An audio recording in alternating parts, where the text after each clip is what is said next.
How to log in to ATT account. So if you want to log into your ATT account, then first of all open up a browser, any browser that you are comfortable with. And I'm here with Chrome browser. Simply go for the search bar and search for ATT login.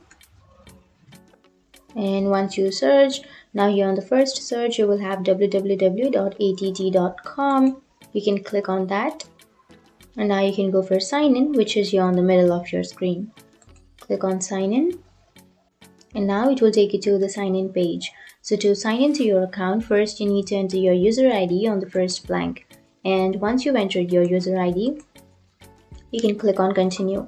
But if you forgot your user ID on your ATT, then you can go for forgot user ID so that you can recover your user ID.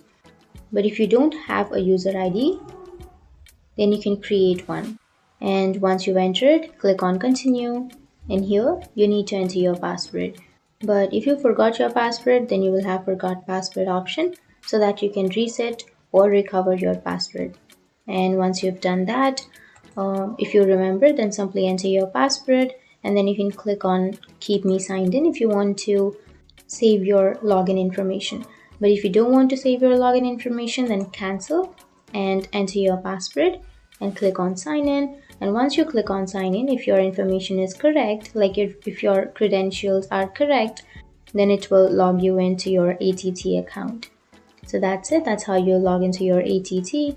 And if you have any questions, feel free to comment below. Thanks for watching.